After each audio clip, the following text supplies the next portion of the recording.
ఇక్కడ నన్నయ్య గారు హోమంలో వెలిగేటటువంటి అగ్నిహోత్రము ఎంత పవిత్రమో, హవిస్సు ఎంత పవిత్రమో, పేలాలు ఎంత పవిత్రమో, కన్నతల్లి మీద దృష్టి ఎంత పవిత్రమో అంత పవిత్రమైనటువంటి విషయాన్ని ఒకదాన్ని ప్రతిపాదన చేశారు. ఆయన అన్నారు, ఆ లలితాంగియందు హృదయంబులు దృష్టులు నిలిపి పాండు భూపాల తనూజ పంచకము పంచశరాహతి పొందే ఒక్కతన్ బాలిక తొల్లి ఏవురుకు భామినిగా సృజించి అన్న అయ్యాలరి బ్రహ్మ చేది పరమార్థము కాకది ఏలయుండదు. ధర్మరాజు గారున్నాడే, ఆయన ఎప్పుడూ ధర్మరాజు గారే. ఆయన అరణ్యవాసం దగ్గర నుంచి, ఆయన పుట్టి పెరిగిన దగ్గర నుంచి ఆదిపర్వం పరిశీలనం చేస్తున్నాం మనం. ఆయన కానీ, భీమసేనుడు కానీ, అర్జునుడు కానీ, నకులుడు కానీ, సహదేవుడు కానీ, అందున తెచ్చింది అర్జునుడు మత్స్యయంత్రం కొట్టి. ఇప్పుడు ఆ పిల్ల ఇప్పటి వరకు కూడా ఎవరికి భార్య అవ్వాలి? అర్జునుడికి భార్య అవ్వాలి. అర్జునుడికి భార్య అయితే నకుల సహదేవులకి ఆమె ఏమవుతుంది? వదినగారు అవుతుంది. వదినగారు ఎవరితో సమానం? తల్లిగారితో సమానం. ఇది తెలియని వాళ్ళ నకుల సహదేవులు. పైన ఉన్న ధర్మరాజు గారికి భీముడికి ఏమవుతుంది? మరదలవుతుంది. మరదలు ఎవరితో సమానం? కూతురితో సమానం. ఇది తెలియని వాళ్ళ ధర్మరాజు గారు భీముడు. కానీ నన్నయ్య గారు ఇక్కడ ఒక గొప్ప విషయాన్ని చెప్తున్నారు. ఆమె వంక ఐదుగురు ఇలా చూడగానే ఐదుగురికి మన్మథతాపం కలిగింది. అలా కలగడం వెనకాతలే ఆశ్చర్యం ఉంది. ఐదుగురికి ఒకతిని ఇల్లాలుగా సృజించినటువంటి బ్రహ్మగారి యొక్క కడు వేడుకైన క్రీడ. బ్రహ్మగారు అలా సృజించిన తరువాత, బ్రహ్మగారు అందుకే సృజించిన తరువాత ఐదుగురి మనస్సులోనూ మన్మథబాణం పడకపోవడం అన్నది ఎలా జరుగుతుంది? అంతక మించి ఒక్క మాట నన్నయ్య గారు రాయలేదు. ఇప్పుడు ఐదుగురి మనస్సులు మన్మథతాపమును పొందితే ధర్మరాజు గారు అన్నాడు, ఆయన గమనించలేనంత అమాయకుడు కాడు. ఇతరుల విషయాన్ని అలా అట్టే పెట్టండి. తనకే మన్మథతాపం కలిగిందని తాను తెలుసుకోనివాడు కాడుగా. ఆయన వెంటనే అన్నాడు, గురువచన స్థితి మనకే గురుకును ఇది పత్నిగా తగున్ కావున ఈ తరుణిని పరిగ్రహింతము తిరముగా గురువచనముండు తెరగేలయగున్. మనకి గురువచన స్థితి, మనకే గురుకును ఇది పత్నిగా తగున్. మనం బయలుదేరుదాము అనుకున్నప్పుడే వ్యాస భగవానుడు మొట్టమొదట మన దగ్గరికి వచ్చి ఏం చెప్పాడు? నిన్న మీతో మనవి చేశాను నేను. అదేమిటి ఐదుగురికి ఇల్లాలవడం ఏమిటి అన్న ఆలోచన వాళ్ళకప్పుడు రాలేదు అని చెప్పాను. ఇప్పుడు అంటున్నాడు ధర్మరాజు గారు, ఆనాడు వ్యాస భగవానుడు వచ్చి ఒక మాట చెప్పారు. ఆమె కారణజన్మురాలు, ఆమె ఐదుగురికి ఇల్లాలవుతుంది అని చెప్పారు. గురువాక్యం ఉత్తినే ఎందుకు పోతుంది? అంతటి మహానుభావుడైన వ్యాసుడి నోటి వెంట వచ్చిన మాట వేరుగా అయ్యే అవకాశం ఉంటుందా? అందుకే మన ఐదుగురికి మన మదతాపం కలిగింది. కాబట్టి ఈమెని మన ఐదుగురం కూడా వివాహం చేసుకుందాం. అంతకుముందు అర్జునుడు అన్నాడు, అన్నయ్య పెద్దవాడివి నువ్వు ఉండగా నిన్ను విడిచి నేను వివాహం చేసుకోకూడదు. ఇది హిడింబ విషయంలో ఎందుకు అన్వయం కాలేదో నేను మీకు ఆ ధర్మ సూక్ష్మం చెప్పాను. కానీ ఇప్పుడు ఇది శాస్త్రీయంగా జరగవలసిన వివాహం కాబట్టి పెద్దవాడిని వదిలి చిన్నవాడు చేసుకోకూడదు, కాబట్టి నువ్వు చేసుకో అన్నాడు. ధర్మరాజు గారు కాదు, ఐదుగురము చేసుకుందామని ప్రతిపాదన చేశాడు. ఇంతలో బలరామకృష్ణులు వచ్చారు. ఇప్పటి వరకు బలరామకృష్ణులు వీళ్ళు ఎక్కడ ఉంటే అక్కడికి వచ్చినట్టు మహాభారతంలో కనపడలేదు. వ్యాస భగవానుడు వచ్చాడు. ఇప్పుడు బలరామకృష్ణులు వచ్చి వాళ్ళని పలకరించి సంతోషంగా మాట్లాడి, నువ్వు ఎలా గుర్తుపట్టావు మమ్మల్ని? ఇంతమంది గుర్తుపట్టలేనిది ఎలా గుర్తుపట్టావు అని అడిగాడు ధర్మరాజు గారు. మీ తేజస్సులు తెలియవా బావా? గుర్తుపట్టానన్నాడు. కుంతీదేవికి నమస్కారం చేశాడు, ధర్మరాజు గారిని గౌరవించాడు, మిగిలిన వాళ్ళని ఆశీర్వదించాడు. బలరామకృష్ణులు వెళ్ళిపోయారు. కానీ మీరు దీన్ని చాలా జాగ్రత్తగా గమనించవలసి ఉంటుంది. ఒక విషయం, బలరామకృష్ణులు వచ్చి ఉన్నప్పుడే వెనక దృష్టజ్యుమ్నుడు కూడా వచ్చాడు. ఎందుకు వచ్చాడో తెలుసా అండి? తండ్రి మనసుకి పరివేదన ఉంటుంది కదా. ఇంత కష్టపడి కన్నా కూతురు, ఒక బ్రాహ్మణుడు మత్స్యయంత్రం కొట్టాడు, నడిపించి తీసుకెళ్ళాడు ఇంటికి. ఆగర్భ శ్రీమంతురాలు. ఇటువంటి పిల్ల భిక్షాటన చేస్తాడో మంత్రభాగం చదువుతాడో ఏం చేస్తాడో తెలియదు. ఒక బ్రాహ్మణుడికి ఇల్లాలైంది. అసలు వాళ్ళెవరు, ఎక్కడుంటారు, వాళ్ళ స్థితి ఏమిటి కనుక్కురా. రాజు కదా, తనే తిన్నగా వెళ్ళి గూఢచారుల్ని పంపో నిలదీసి అడగలేడా? ఆ పిల్ల ఇంకా వాళ్ళ సొత్తు కాబట్టి తాను మొదట్లోనే నిలదీసేస్తే వెళ్ళి బాగుండదు. కాబట్టి గూఢచర్యాన్ని చేయించాడు. దృష్టద్యుమ్నుడిని పంపితే ఆయన కుమ్మరి ఇంట్లో వేరొక చోట నిలబడి గమనిస్తున్నాడు. ఆ తర్వాత దృష్టద్యుమ్నుడు తల్లితో వీళ్ళు మాట్లాడిన మాటలన్నీ చెప్తాడు. బలరామకృష్ణులు వచ్చిన విషయం మాత్రం చెప్పడు. అంటే బలరామకృష్ణులు రావడం కనపడలేదా దృష్టద్యుమ్నుడికి? మాటలు వినపడలేదా? వినపడలేదు, కనపడలేదు అని మీరు చెప్పవలసి ఉంటుంది. బలరామకృష్ణుల యొక్క దర్శనం పాండవులకు కుంతికే పరిమితం చేశాడు ఆయన, భగవానుడు కనుక.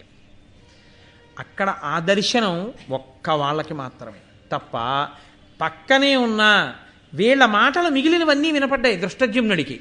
అక్కడికి బలరామకృష్ణులు వెళ్ళారన్న మాట మాత్రం దృష్టద్యుమ్నుడు తండ్రితో చెప్పలేదు తర్వాత. అంటే వీళ్ళిద్దరూ రావడాన్ని ఆయన చూడలేదు అని మీరు నిర్ధారించవలసి ఉంటుంది.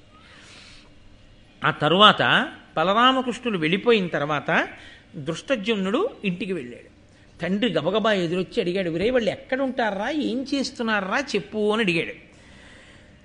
ఆ ఇద్దరును కృష్ణనట్లొప్ప తోడ్కొని చని ఒక్క ముదుసలిసాని కడుపు మ్రొక్కి ఆ కన్యక మ్రొక్కించి మరి ఒక్క గౌరవవర్ణుండు పంప గడకతోడ నలుగురు భూసురనాథ గృహంబుల కరిగి భైక్ష్యము తెచ్చి అంత కూడు నొగిన అయ్యవ్వకు నొప్పించియున్న అయ్యవ్వయు ద్రౌపది నద్ధి పిలిచి బలివిధానములకు బ్రాహ్మణాతిథులకు అన్న కాంక్షులైన అధ్వగులకు అగ్రమిందు బుచ్చి అయ్యగ్రశేషంబు చెలువ 2 పాళ్ళు సేయు మొనర వెడద ఉరంబున నన్నువ కడుపున దృఢ కఠిన తనువు గల ఆతనికి ఇందెడరనొక పాలు విట్టుము వడిన్ నాగాయుత బలంబువాడు ఆతడు అబలా. నాన్నగారు ఏమైందో తెలుసా? ఇక్కడ స్వయంవరం అయిపోయిన తర్వాత నేను వెనకాతలే వాళ్ళ వెంట వెళ్ళాను. ఇద్దరు తీసుకెళ్ళారు కృష్ణని. వాళ్ళు కృష్ణ అని కదా అంటారు. ఇద్దరు తీసుకెళ్ళారు. అర్జునుడే వాళ్ళకి తెలుసు, భీముడు కూడా చేరాడు పక్కన. ఇద్దరూ కలిసి ఒక కుమ్మరి ఇంట్లోకి వెళ్ళారు. అక్కడ ఒక ముసలి అవ్వ ఉంది. వీళ్ళు వెళ్ళి నమస్కారం చేసి కృష్ణని కూడా నమస్కారం చేయమన్నారు. కృష్ణ కూడా నమస్కారం చేసింది. నమస్కారం చేసిన తర్వాత ఏదో కాసేపు మాటలు జరిగాయి. ఆ తరువాత ఆ అవ్వంది, "వెళ్ళి భిక్షాన్నం తిండిరా, తినాలి కదా" అంది. నా చెల్లెలు అక్కడే కూర్చునుంది. వీళ్ళు వెళ్ళి భిక్షాన్నం పట్టుకొచ్చారు నాన్నగారు. పట్టుకొచ్చి అక్కడ పెట్టారు. పెట్టి ఆ అవ్వకి చూపించితే అవ్వ ద్రౌపదీదేవిని పిలిచింది. పిలిచి, "అమ్మా, ఇందులో కొంత అన్నాన్ని తీసి, అదిగో ఎవరైనా ఇంటికి అతిథులు వస్తారు, లేకపోతే అంగవైకల్యం ఉన్నవాళ్ళు ఉంటారు, అన్నం సంపాదించుకోలేని వాళ్ళు, వాళ్ళ కొరకు భూత బలి అంటే పక్షులు జంతువులు మొదలైనవి తినడానికి ముందు కొంత అన్నం తీసి పక్కన పెట్టాయి." ఇది వైదిక ప్రక్రియ. పిడచ కట్టి పెట్టకూడదు, విస్తళ్ళంలోంచి తీసి ముందు తీసి పెట్టి తినాలతాను. వేదం అలాగే చెప్పింది. కాబట్టి తీసి పక్కన పెట్టి మిగిలిన అన్నాన్ని 2 భాగాలు చేయి. ఒక భాగం 10,000 ఏనుగుల బలం కలిగిన వాడు ఈ అబ్బాయి, వీడికి పెట్టేయి. మిగిలిన అన్నం వాళ్ళ నలుగురికి పెట్టు. వాళ్ళు నలుగురు తినగా మిగిలిన అన్నం ఉంటుంది చూసావా, అది నువ్వు నేను తింటాం అంది. అంటే చెల్లెలు మారు మాట్లాడకుండా భిక్షాన్నాన్ని పరమ సంతోషంగా కొంత తీసి పక్కన పెట్టి అలాగే సగం చేసి సగం ఒకడికి పెట్టింది, మిగిలిన సగం నలుగురికి పెట్టింది. వాళ్ళు తినగా మిగిలినది అంటే అప్పటికే కుంతీదేవి పాండవులు నిర్ణయానికి వచ్చేశారు. ఆమె తమ 5గురి భార్య అని, కుంతీదేవి 5గురికి భార్య, తనకి కోడలు అని కుంతి నిర్ణయానికి వచ్చారు. వాళ్ళ 5గురు తినగా మిగిలినటువంటి భుక్త శేషాన్ని చెల్లెలు తింది. తిన్న తర్వాత ఏమైందో తెలుసా?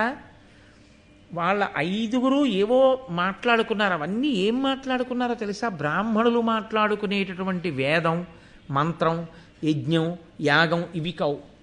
వ్యూహాలు ఎలా పన్నాలి, శత్రువుల్ని ఎలా భేదించాలి, ఏ అస్త్రం ఇప్పుడు ఎలా ప్రయోగించాలి, ఇవన్నీ మాట్లాడుకున్నారు వాళ్ళు. మాట్లాడుకున్న తర్వాత పడుకోబోయే ముందు పడకలు వేయమన్నారు. అంటే అత్తగారు కుంతీదేవి పిలిచి చెల్లెల్ని, అమ్మ దర్భలు పట్టుకొచ్చి వెయ్యంది. అంటే దర్భలు వేసింది చెల్లి. వీళ్ళ 5గురు పడుకున్నారు. వీళ్ళ 5గురి కాళ్ళ కట్టున చెల్లి పడుకుంది కటిక నేల మీద.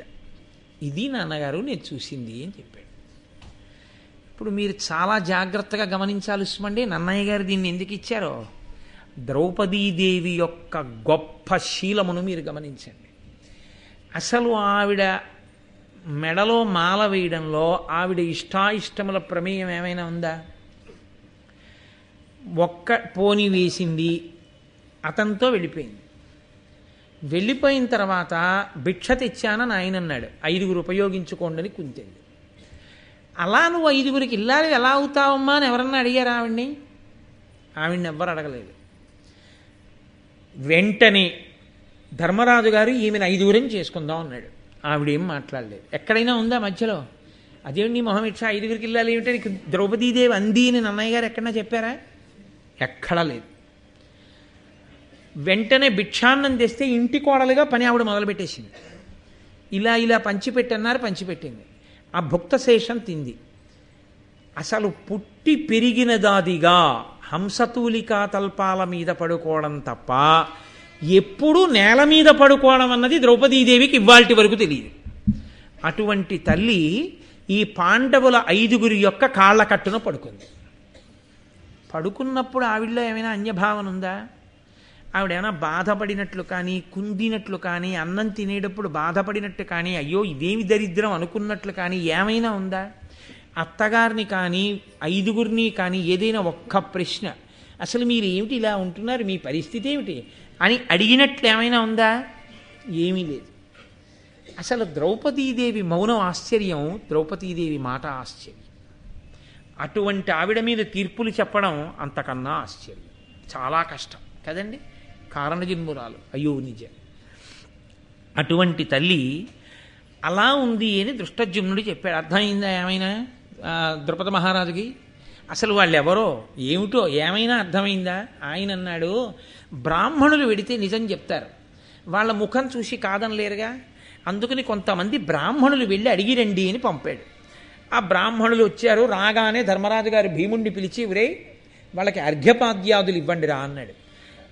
అర్ఘ్యం ఇచ్చాడు, పాద్యం ఇచ్చాడు, పూజించాడు, కూర్చోబెట్టాడు. ఆ బ్రాహ్మణులు అన్నారు, మీ కులగోత్ర నామములు మిమ్మును నిమ్మి నిరుంగ వేడి చింతాకులుడైన వాడు ద్రుపదాధిపుడు, అతనికిం ప్రియంబుగా నాకిరింగింపుడింతయు ఘనంబుగ అద్భుత యంత్ర మధ్యమున్ వీకుననట్టులేసిన సువిక్రమునాతడు కోరు చూడగన్. అసలు మీ కులం ఏమిటి, మీ గోత్రం ఏమిటి, మీ 5గురు ఎవరు, ఈవిడ మీ తల్లి అంటున్నారు, మీరు ఎక్కడుంటారు, ఇక్కడ ఎందుకున్నారు ఈ కుమ్మరి ఇంట్లో? మత్స్యయంత్రాన్ని కొట్టినటువంటి వాడు తనకు అల్లుడు అని ద్రుపదుడు అనుకుంటున్నాడు. అతను ఒకసారి చూడాలనుకుంటున్నాడు. మీ పేర్లు ఏమిటో, మీ గోత్రం ఏమిటో, మీ కులం ఏమిటో, మీ ఊరు ఏమిటో, మీ విషయాలు ఏమిటో అయ్యా ఒక్కసారి చెప్పండి. పిల్లని కన్న తండ్రి కదా, ఆదుర్దా లేకుండా ఎలా ఉంటుంది? ద్రుపదుడు కంగారు పడుతున్నాడు అన్నారు. అంటే ధర్మరాజు గారు అన్నాడు, మీ రాజుగారు తన కూతుర్ని వేరొక ఇంటి కోడల్ని చేయడానికి పెట్టినటువంటి నియమం ఏమిటి? మత్స్యయంత్రాన్ని కొట్టడం. కొట్టే తెచ్చాడా ఈతను? కొట్టే తెచ్చాడు. కాబట్టి కొట్టి తేగానే ధార్మికంగా పిల్లని మా ఇంటికి తెచ్చుకోవడం అయిందా లేదా? అయింది. ద్రుపదుడు ఆ ఒక్క నియమమేగా పంపడానికి పెట్టింది. ఆ ఒక్క నియమం మేము తీర్చినప్పుడు మిగతా విషయాలు ద్రుపదుడికి ఎందుకు? దేనికి ఆందోళన పడుతున్నాడు? అందుకని ఏమీ కంగారు పడద్దని చెప్పండి. నేను మీతో మనవి చేశాను కదా, ధర్మరాజు గారు సామాన్యుడు కాడు, చాలా గడుసుతనంగా మాట్లాడతాడు. ఆయన అర్థం చేసుకోవడం చాలా కష్టం. అసలు ఆయనతో మాట్లాడాలంటే భారతంలో ఒక్క ఆవిడే ద్రౌపదీదేవికే చెల్లుతుంది. కాబట్టి ఇప్పుడు దృష్టజుమ్నుడికి మరింత ఆ ద్రుపదుడికి మరింత మతిపోయింది. అసలు ఎవరో తెలియదు, ఏమిటో తెలియదు, ఇది ఎక్కడ గొడవ? కాబట్టి ఆయన ఏం చేశాడంటే, ఒక పని చేయండి, బ్రాహ్మణులు, క్షత్రియులు, వైశ్యులు, ఇతర కులాల వాళ్ళు 5 రకాల వాళ్ళు ఎక్కేటటువంటి రథాల్ని తీసుకెళ్ళి ఇంటి ముందు నించోపెట్టి, మిమ్మల్ని ద్రుపదుడు రమ్మంటున్నాడు ఒకసారి మర్యాదకి అని పిలవండి. వాళ్ళు ఏ రథం ఎక్కొస్తారో చూడండి. అప్పుడు కొంత కొంత సమాచారం వస్తుందిగా. 5 రకాల రథాలు ఇంటి ముందు పెట్టి, అయ్యా మిమ్మల్ని ద్రుపద మహారాజు గారు పిలుస్తున్నారు మీ మామగారు. ఇప్పుడు వీళ్ళు ఏం చేశారో తెలుసా అండి? 5 బ్రాహ్మణులు ఎక్కే రథాలు ఎక్కడం మానేసి క్షత్రియులు ఎక్కే రథాలు ఎక్కారు. ఇదో పెద్ద యోమై. రత్నములతో తాపడం చేయబడినటువంటి క్షత్రియులెక్కే రథాలెక్కి వాళ్ళందరూ చక్కగా వచ్చారు. ఇంకొక పరీక్ష పెడదాం అని ద్రుపదుడు ఏం చేశాడంటే, రత్నాలు, వజ్రాలు, వైఢూర్యాలు, మాణిక్యాలు, గోమేధికాలు, వస్త్రాలు, ఎన్నో అక్కడ ఖడ్గాలు, విల్లంబులు, ధనస్సులు, తుణీరాలు ఇవన్నీ పెట్టాడు. రథాలు, రథాల పైన ఉండేటటువంటి గోపురాలు ఇవన్నీ అక్కడ పెట్టాడు. వాళ్ళు బ్రాహ్మణులు దానంగా పుచ్చుకునేవి ఏముంటాయో అవన్నీ పక్కన పెట్టి క్షత్రియులు పుచ్చుకునే ఖడ్గాలు, ధనస్సులు, బాణాలు, బాణతుణీరాలు, రథాలు, రథాల మీద ఉండే ఆచ్ఛాదనాలు ఇలాంటివన్నీ వాళ్ళు పుచ్చుకున్నారు. అమ్మ నాయనో, ఎక్కింది క్షత్రియుల రథం, పుచ్చుకున్నది క్షత్రియులు పుచ్చుకునేవి, ఉన్నదేమో బ్రాహ్మణ రూపాలతో. అసలు వీళ్ళెవరు? ఇక వీళ్ళని తిన్నగా అడిగి తెలుసుకోవడం వినా మనం తెలుసుకోగలిగింది లేదనిపించింది ద్రుపదుడికి. వీళ్ళని కూర్చోబెట్టి, కుంతీదేవిని కూర్చోబెట్టి, ఉన్న వాళ్ళలో పెద్దవాళ్ళ కనపడుతున్నాడని ధర్మరాజు గారిని అడిగాడు, అయ్యా మీ 5 ఎవరు అసలు దయచేసి తెలియచేయండి అని. ఇప్పటి వరకు లక్క ఇంట్లో కాలిపోయిన తర్వాత తనంత తాను తెలుసుకున్నవాడు కృష్ణ భగవానుడు. తనంత తాను ధర్మరాజు గారు చెప్తున్నది ద్రుపదుడికి. పిల్లనిచ్చిన మామగారు కదండి, మామగారు ఆందోళన పడకూడదు. ఆయన పితృపంచకంలో ఒకడు ధర్మం. కాబట్టి వెంటనే దానికి పరిష్కారం చూపించవలసి ఉంటుంది. కాబట్టి ధర్మరాజు గారు అన్నాడు, క్షత్రియులము. చాలా మొదటి అనుమానం తీరిపోయింది. పాండుప్రియపుత్రులము. అంతే, ఎగిరి అంతేశాడు ద్రౌపద మహారాజు. ఎందుకంటే అమ్మయ్యా, ఏ 5 బతికుండాలని కోరుకుంటున్నానో ఆ 5 ఉన్నారన్నమాట. పాండుప్రియపుత్రులము. ఏ నగ్రజుండ, నేనే పెద్దవాణ్ణి ధర్మరాజుని. భూనుతులు మరుత్పుత్రార్జునయము అమల చరిత్రులు నలుగురు వీరరిందములిందున్. లోకాలన్నింటినీ గెలవగలిగినటువంటి విమలమైన చరిత్ర కలిగిన మిగిలిన 4 ఇరుగో భీముడు, అర్జునుడు, నకులుడు, సహదేవుడు. చాలా ఈ మాట వినగానే ఆయన చాలా సంతోషపడిపోయి, అదిగో మత్స్యయంత్రం కొట్టినవాడు, ఇక్కడ కూర్చున్నవాడు, నల్ల కలుబల తేజస్సున్నవాడు ఈ పిల్లాడే, వీడే నా అల్లుడని పొంగిపోయి అర్జునుణ్ణి చూసుకుని, సుత్రామపుత్రుడు, అభిజన పాత్రుండు, విచిత్ర వీర్యు పౌత్రుడు, శుభచారిత్రుడు ఈ విజయుడు, మత్పుత్రికి వరుడయ్యే ఎట్టి పుణ్యోదయమో. పొంగిపోయాడు. అర్జునుడికి ఇల్లాలవ్వాలని కదా ఆయన కోరిక. సుత్రామపుత్రుడు మహానుభావుడు, అదిగో దేవేంద్రుడి యొక్క కొడుకు. అభిజన పాత్రుండు, పెద్దల చేత అందరి చేత కూడా అభిమానమును పొందినవాడు. విచిత్ర వీర్యు పౌత్రుండు, విచిత్ర వీర్యుని యొక్క మనవడు. శుభచారిత్రుడు, శుభమైన చరిత్ర కలిగినటువంటి వాడు ఈ విజయుడు. నా కూతురికి భర్త అవుతున్నాడు. ఎంత సంతోషమో, ఇతనే నా అల్లుడు అన్నాడు. ధర్మరాజు గారు అన్నాడు, అతనే కాదు అల్లుడు, 5. ఆశ్చర్యపోయి ఆయన అన్నాడు, అదేమిటి 5 అల్లుళ్ళు ఏమిటి అన్నాడు. ఆయన అన్నాడు, నేను ఇంకా పెద్దవాడిని ఉన్నాను, వాడు తమ్ముడు, వాడెలా చేసుకుంటాడు ముందు అన్నాడు. ముందు అంటే ఆయన అన్నాడు, పోనీ నువ్వే చేసుకో, నువ్వు ఒక్కడివే చేసుకో, పెద్ద కోడలు అవుతుంది మీ ఇంటికి, నాకేం అభ్యంతరం లేదు, ధర్మము ఎవరైనా పాటించవలసిందే కదా. అందుకని ద్రుపదుడు అన్నాడు, అట్లా యగునేని ఈ కన్య అభిమతముగా వసుమతీనాథ నీవ వివాహమగుము, ధర్మ మార్గం ఎవ్వరికి తప్పనగునే అనినా అతని కనియ ధర్మాత్మజుండు. పోనీ నువ్వు చేసుకోవయ్యా అంటే, ఇప్పుడు ధర్మరాజు గారు అన్నారు, కాదు కాదు, మేము 5 ఈ అమ్మాయిని వివాహం చేసుకుంటాం, మేము 5 నీకు అల్లుళ్ళం అవుతాం, ఈమె మా 5 వలన కుంతీదేవికి కోడలవుతుంది, పాండురాజు గారికి కోడలవుతుంది అంటే, ద్రుపదుడు ముక్కున వేలేసుకుని అన్నాడు, ఒక్క పురుషునకు భార్యలు పెక్కెండ్రగుట ఎందుకలదు, పెక్కెండ్రకు ఆలొక్కతయగుటే ఏ యుగముల ఏ కథలను వినియు ఎరుగమెవ్వరి వలనన్.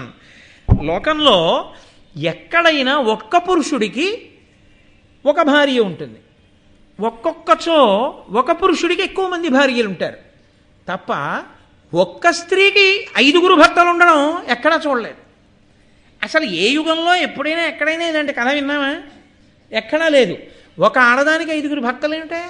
మీరు నేను ఏమీ నాలుక పీక్కోక్కర్లేదు, పీక్కోవలసినంత ద్రుపదుడు పీక్కున్నాడు. ఎందుకో తెలుసా అండి పాపం, ఆయన తండ్రి, ఆయనకి బాధ ఉండదండి అసలు, ఎక్కడా కనీ విని ఎరుగని ఆచారం తీసుకొస్తేను. అందుకని ఆయన అన్నాడు, ఏ యుగంలో ఎక్కడైనా విన్నావా? ఎంత నవ్వుల పాలు, ఒక్క ఆడపిల్లని 5గురికి ఇవ్వనా? 5గురికి భార్య అవుతుందా? ఎలా అవుతుంది? ఎప్పుడైనా విన్నావా? నువ్వు ధర్మరాజు, నీ నోటి వెంట అనవసరపు మాట రాదు. ఈ మాట ఎలా అంటున్నావు? సరే, ఈ మాట అన్నాక నాకు ఇంకో ఆలోచన చెప్పడానికి అసలు ముందు నేను స్థిమితపడాలి కదూ. రేపు మళ్ళీ నువ్వు, అర్జునుడు, నేను, కుంతి మనం మళ్ళీ కూర్చుందాం. దుష్టజమ్నుడు కూర్చుని మాట్లాడుకుందాం. ఇవాళకి వెళ్ళి విశ్రాంతి తీసుకోండి మహాప్రభు అన్నాడు. ఈలోగా గబగబా వేదవ్యాసుడు వచ్చారు. అమ్మ నాయనో, వ్యాస భగవానుడు వచ్చాడు, మహానుభావుడు, పెద్దవాడు, ఇంకా ఇటువంటి సమయంలో ఆయన రావడం కన్నా అదృష్టమే ఉంది, ధర్మం చెప్పేవాడు దొరికాడు అని ఆయన్ని ఉన్నతాసనం ఇచ్చి కూర్చోబెట్టి గౌరవించి అర్ఘ్యపాద్యాదులిచ్చి ఆయనకి ఈ ప్రశ్న నివేదించాడు.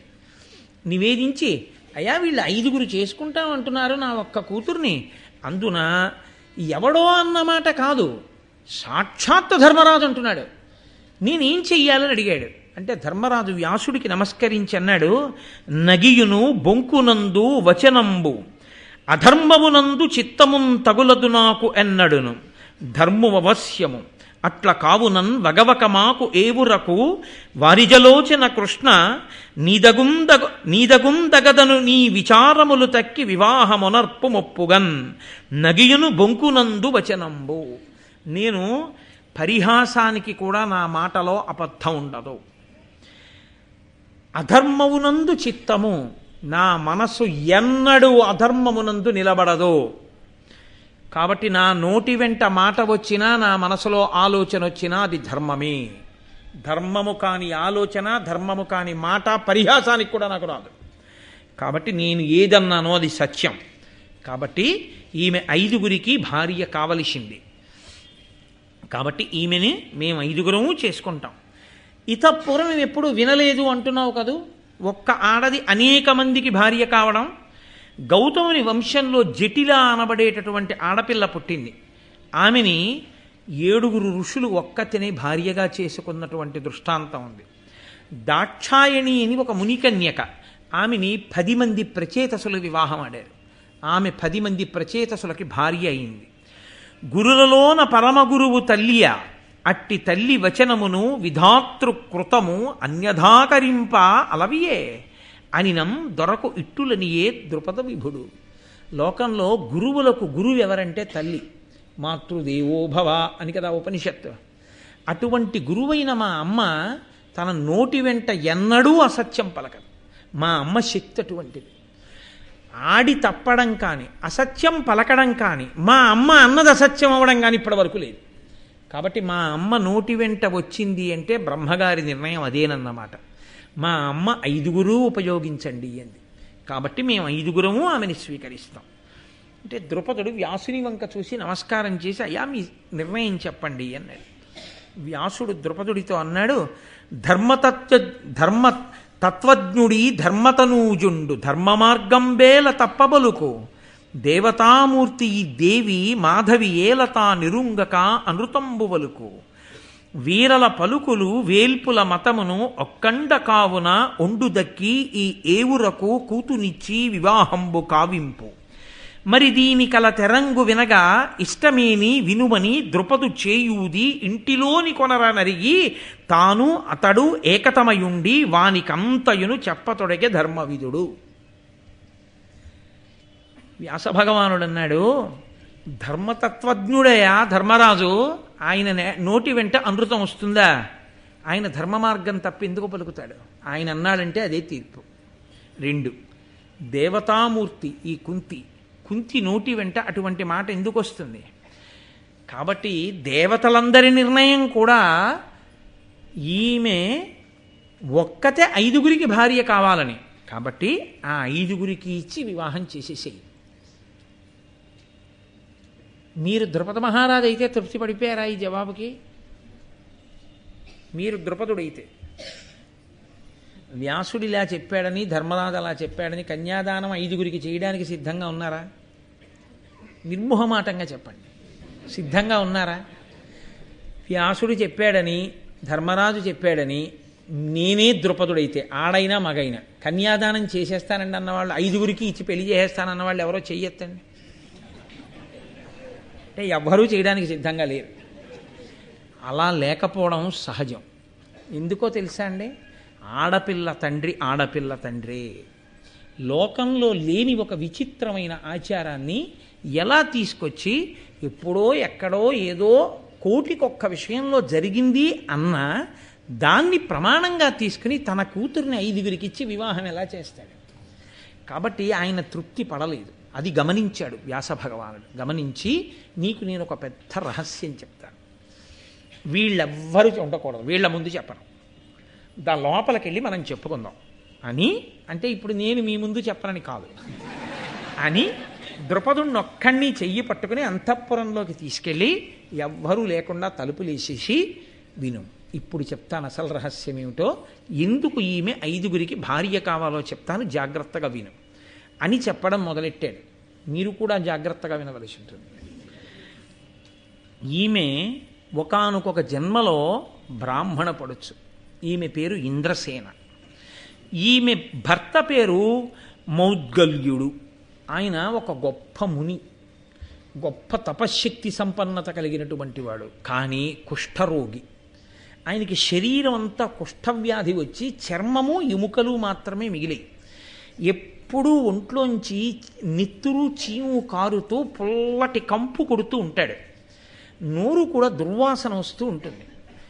వేళ్ళు కుష్ఠవ్యాధి తినేయడం వల్ల ముక్కలు ఊడి పడిపోయాయి.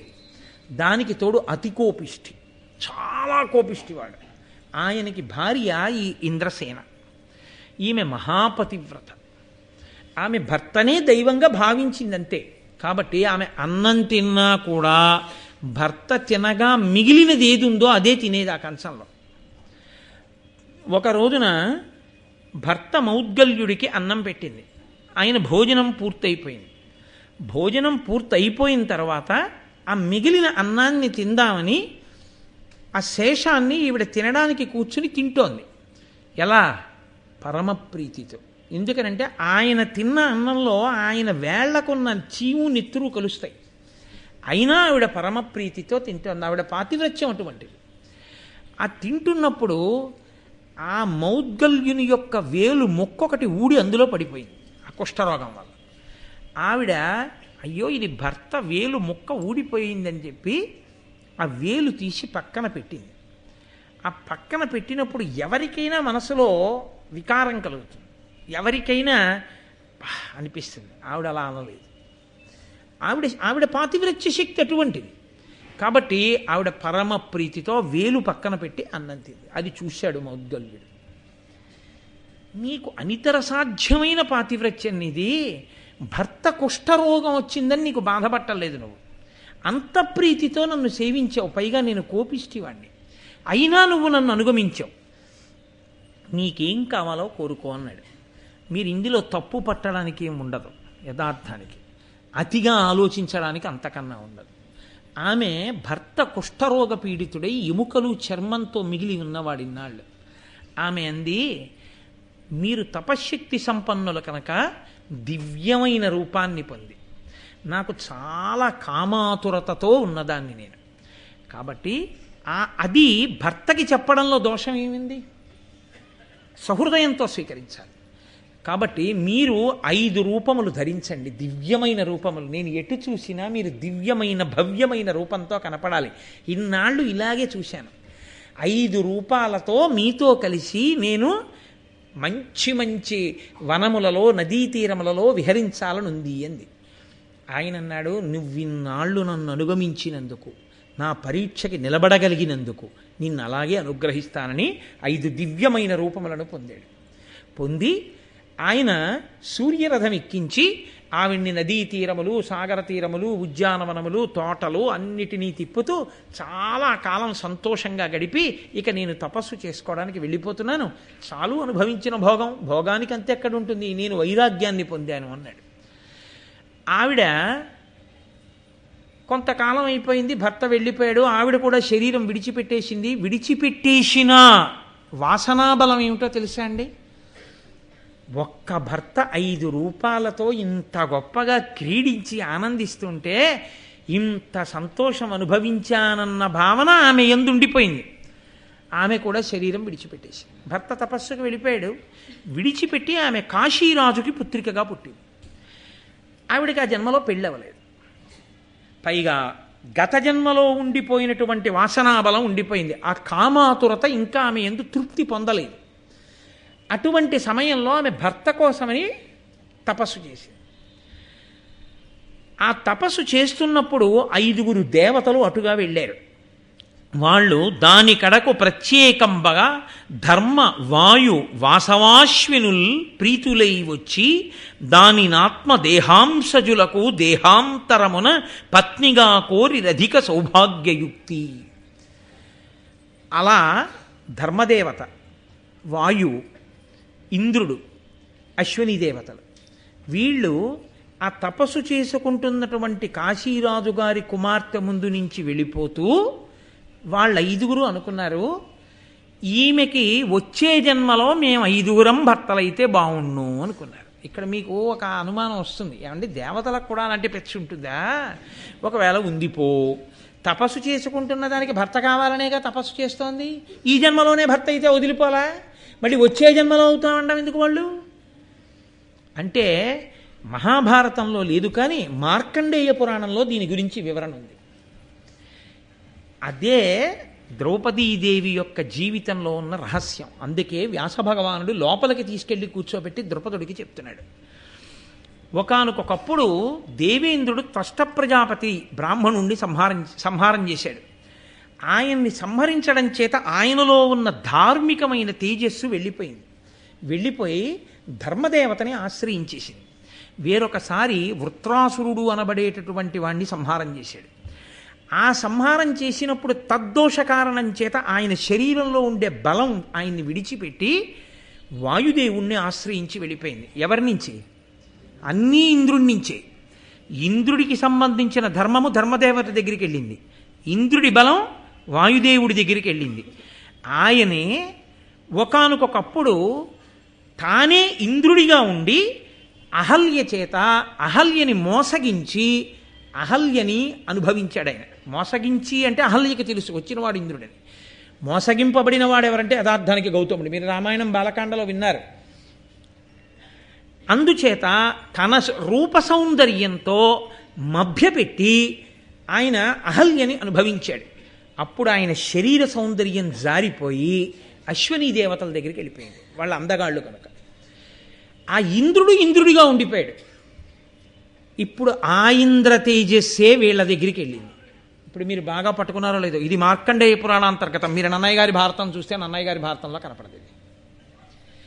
కాబట్టి ఒకే ఇంద్రుని యొక్క తేజస్సు ధర్మదేవత దగ్గరికి వెళ్ళింది, ఒకే ఇంద్రుని తేజస్సు వాయుదేవుని దగ్గరికి వెళ్ళింది, ఒకే ఇంద్రుని తేజస్సు అశ్వినీ దేవతల దగ్గరికి వెళ్ళింది, ఒకే ఇంద్రుడు ఇంద్రుడిగా ఉండిపోయాడు. వీళ్ళ 5 వెనక నడిపించేటటువంటి ఈశ్వరుడు ఒకడు ఉన్నాడు. ఈ 5 శక్తులే ఆ అమ్మాయి ముందు నుంచి వెడుతున్నాయి. వాళ్ళకి ఆ జన్మలో అవ్వాలనిపించకుండా వచ్చే జన్మలో అవ్వాలనిపించడమే పరదేవతానుగ్రహం. వాళ్ళనుకున్నారు ఈమెకి మేము 5 వచ్చే జన్మలో భర్తలం అవ్వాలి అనుకున్నారు. ఇప్పుడు నాకు ఒకటి చెప్పండి, ఇంద్రుని యొక్క ధర్మాంశ ధర్మదేవత దగ్గరికి వెళ్ళి ఇంద్రుడు మళ్ళీ ధర్మరాజుగా పుట్టాడు.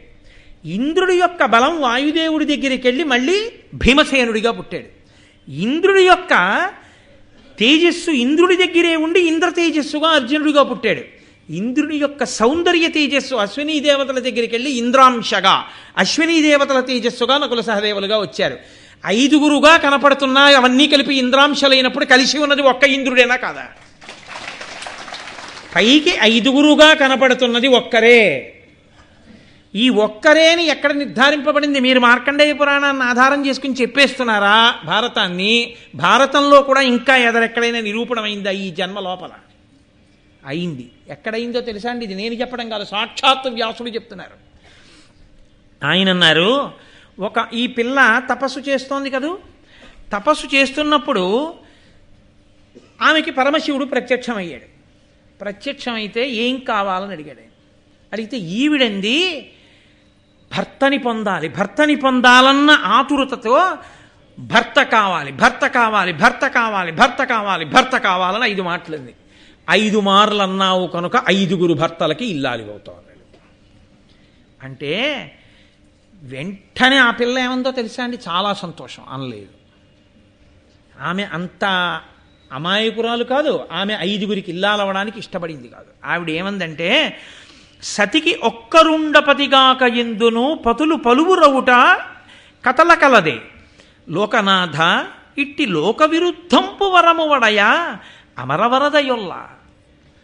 మహానుభావ, ఒక ఆడదానికి ఒక్కడే భర్త, ఒక భర్తకి చాలామంది భార్యలు ఉండడం లోకంలో ఉంది. కానీ ఒక భార్యకి అనేక మంది భర్తలు ఉండరు. నాకు వద్దా వరం, నేను పుచ్చుకోను, నాకు 5గురు భర్తలు అక్కర్లా, నాకు ఒక్కడే భర్త కావాలని.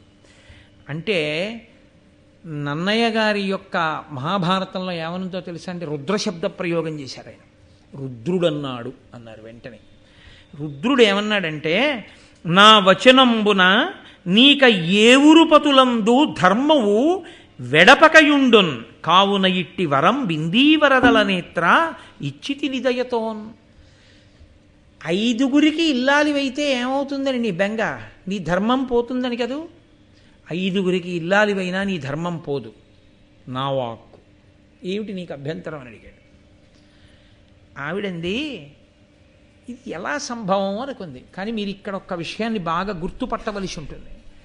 ఈ వరం ఇచ్చినవాడు రుద్రుడు.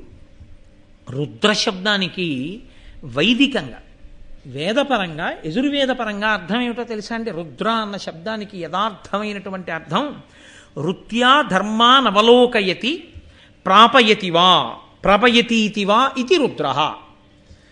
ఆయన రుత్యా ధర్మానవలోకయతి, వేదము చేత ధర్మమును లోకానికి చెప్పేవాడు.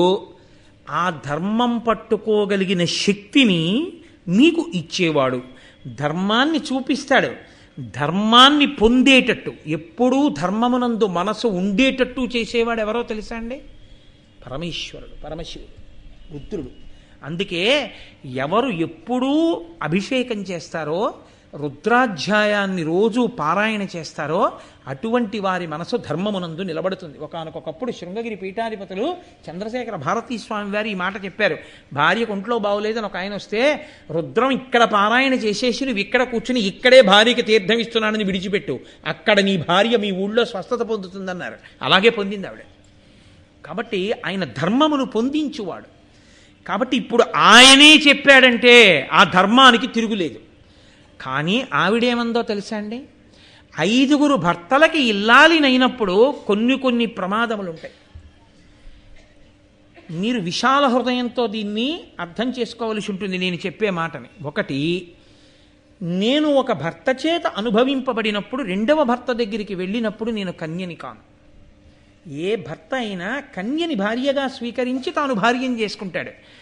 నేను ఒకరికి భార్యనవగానే 2వ వారి దగ్గరికి వెళ్ళినప్పుడు నాకు కన్యాత్వం ఉండదు. అప్పుడు నా పతి పట్ల నా ధర్మం తప్పుతుంది. కాబట్టి నేను 5గురు పతుల దగ్గర నా కన్యాత్వము పోకూడదు వివాహం దగ్గర నుంచి. 2, పతి సేవా భాగ్యంలో నేను 5గురిని అదే మనసుతో సేవించగలదాననై ఉండాలి.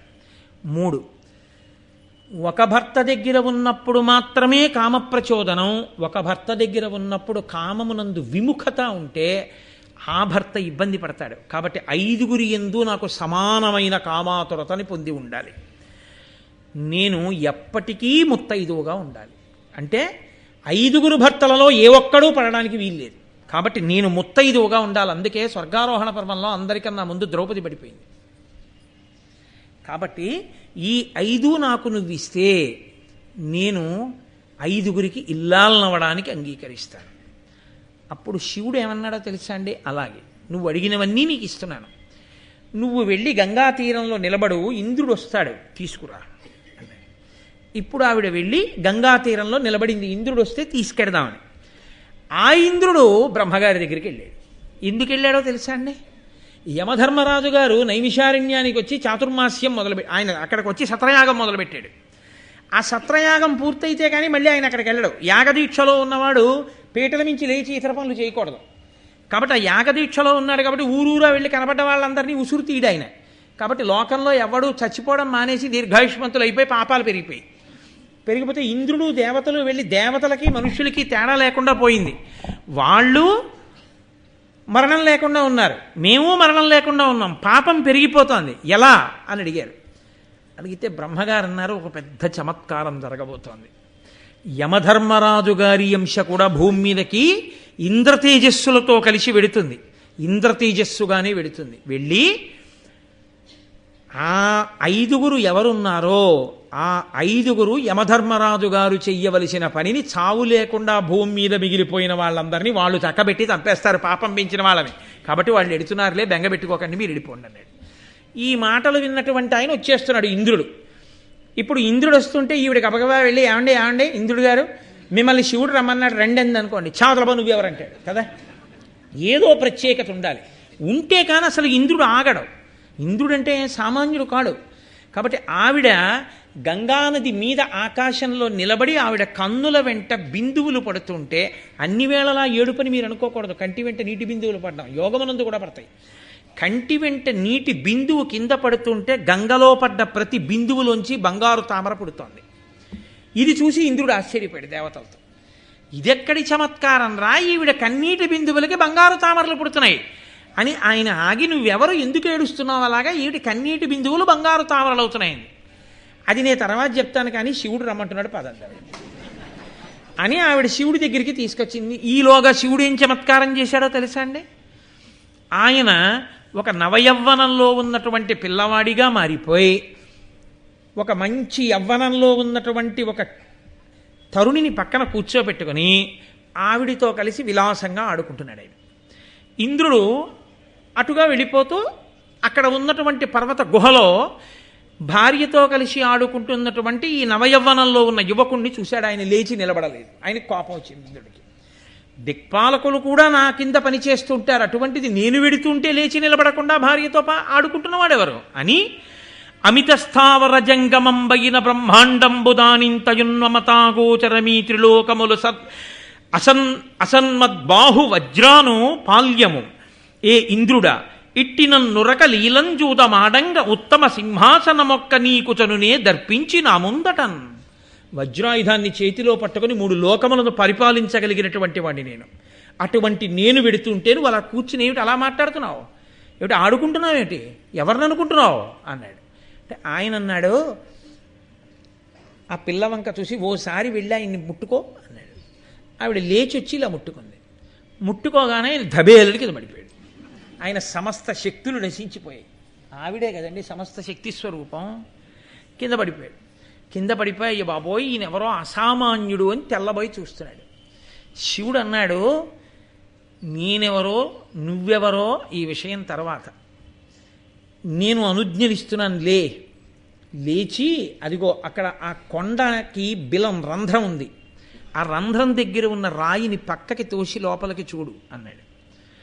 ఆ ఇంద్రుడు గబగబా వెళ్ళి, ఏమిటి ఇదంతా చాలా చమత్కారంగా ఉంది, ఆవిడ ముట్టుకోవడం ఏమిటి, నా శక్తి పోవడం ఏమిటి, నీ కింద పడిపోవడం ఏమిటి, ఆ కొండ రాయిని తప్పించి చూడమంటున్నాడు ఏమిటని వెళ్ళి రాతిని పక్కకి తోసి లోపలికి చూశాడు. తెల్లబోయాడు. అన్ని విధాల తాను ఎలా ఉంటాడో అలాగే ఉండి, అలాగే పుష్పహారాలు వేసుకుని, అలాగే కిరీటాలు పెట్టుకుని, అంతకుముందు ఇంద్రపదవిని అధివసించినటువంటి 4 ఇంద్రులు ఆ గుహలో కూర్చుని ఉన్నారు. విశ్వభుత్, భూతదామ, శిబి, శాంతి అనబడేటటువంటి 4. ఈ పేర్లు అన్నయ్య గారి భారతంలో లేవు, నేను ఇతర వ్యాఖ్యానాల్లోంచి తీసినవి. కాబట్టి ఆ 4 ఇంద్రులు ఆ గుహలో కూర్చుని ఉన్నారు. ఆయన చూసి తెల్లబోయాడు. వాళ్ళు 4 ఇంద్రులు, వాళ్ళు ఇతపూర్వం ఇంద్ర పదవిని నిర్వహించిన వారు, అయిపోయింది ఆ పదవి, వచ్చి ఇక్కడ కూర్చుని ఉన్నారు.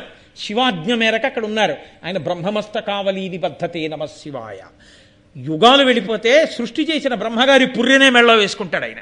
అటువంటి కాలాతీతుడు పరమేశ్వరుడు అంటే ఆయనకి తెలియందే ఉంటుంది. ఇప్పుడు చూసిన ఇంద్రుడు తెల్లబోయి ఆయన వంక చూశాడు. చూస్తే ఆయన అన్నాడు, మీ 5గురు ఇంద్రులే, తత్వతః మీరు 5గురుగా కనపడుతున్నా ఒక్కటే, మీరు 5గురు ఇంద్రులే. కానీ ఇప్పుడు మీరు 5గురుగా కనపడినట్టే ఆ ఇంద్రతత్వమే లోకంలో 5గురిగా పుట్టాలి ఒక మనుష్యకాంతకి. పుట్టేటప్పుడు మళ్ళీ ఏ ఇంద్ర తేజస్సు విడివడి కొంతమంది దేవతలుగా దగ్గరికి వెళ్ళిపోయిందో ఆయా తేజో రూపాలతో ఆయా అంశాలతో భూమి మీదకి ఇంద్ర తేజస్సు రావాలి. అందుకని ధర్మదేవత వలన ధర్మరాజుగా, వాయువు వలన భీమసేనుడిగా, ఇంద్రుని వలన అర్జునుడిగా, అశ్వనీ దేవతల వలన నకుల సహదేవులుగా 5గురుగా రావాలి. మీరు 5గురు ఇంద్రులే అయితే మీరు 5గురు అనుభవించినది, మీరు 5గురు పొందినది, మీరు 5గురు పరిపాలించినది, మీ 5గురి చేత పొందబడినది స్వర్గలక్ష్మి. కాబట్టి ఆ స్వర్గలక్ష్మీదేవియే, ఆ జగన్మాతయే లోకంలో అయోనిజగా ద్రౌపదీదేవిగా ద్రుపదుడి యొక్క యజ్ఞగుండంలోంచి ఆవిర్భవిస్తుంది. మీరు ఆమెని వివాహం చేసుకుంటారు. అందుకని మీకు 5గురికి ఒక్కతే ఇల్లాలవుతుంది. ఇది కారణం. కాబట్టి ఇదంతా ఎవరు చెప్పారు ఈ రహస్యాన్ని? వ్యాస భగవానుడు ద్రుపదుడికి చెప్పాడు. చెప్పి, పిచ్చివాడ, ధర్మరాజు నోటి వెంట ఎందుకు వచ్చిందో తెలుసా మేము 5గురం వివాహం చేసుకుంటామని? కుంతి నోటి వెంట ఎందుకు వచ్చిందో తెలుసా మేము 5గురం వివాహం చేసుకుంటామని? అయోనిజ అయినటువంటి ఆ స్వర్గలక్ష్మి ఇక్కడ ద్రౌపదిగా వచ్చింది. ఈ వచ్చిన కారణం చేత 5గురు ఇంద్రులు ఒక్క స్త్రీని వివాహం చేసుకోవాలి. అందుకని 5గురి వివాహం చేసుకుంటామంటున్నారు. ఇది చాలా లోకోత్తరమైన కళ్యాణం, ఎక్కడా లేనిది, కానీ అసామాన్యమైన విషయం. ఇంకా నీకు నమ్మకం కలగకపోతే నీకు నేను యోగ దృష్టిని ఇస్తున్నాను.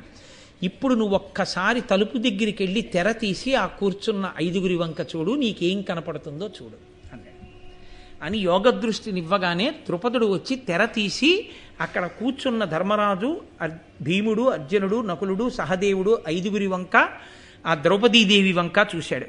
చారుమణి ప్రభాపటలజాల విచిత్ర కిరీటమాలికాభారములన్ సముద్య దినపావక వర్ణములన్ సువర్ణ కేయూర విభూషణావళు నొప్పుచునున్న తదీయ దేహముల్ ధీరుడు సూచే తాళ సమదీర్ఘత పొల్చినవాని నేనిటిన్. అందరూ తాటి చెట్టంతంత శరీరాలు, అందరూ వజ్ర వైఢూర్యములతో కూడిన కిరీటాలు, అందరూ మెడలో ఒకే రకమైన హారాలు, అందరూ ఒకే రకమైనటువంటి బట్టలు, అందరూ ఒకే రూపంతో ఉన్నటువంటి 5గురు ఇంద్రులు కనపడ్డారు. ఇటు చూశాడు, స్వర్గలక్ష్మి దర్శనమైంది. ఓహో, కారణజన్మురాలు నా ఇంట జన్మించి నన్ను తరింపచేసింది. ఈవిడ రాక్షస వినాశనము కొరకు వచ్చింది, భూభారమును తగ్గించడానికి. ఇంద్రశక్తి ఇంద్రుణ్ణి పొందుతుంది.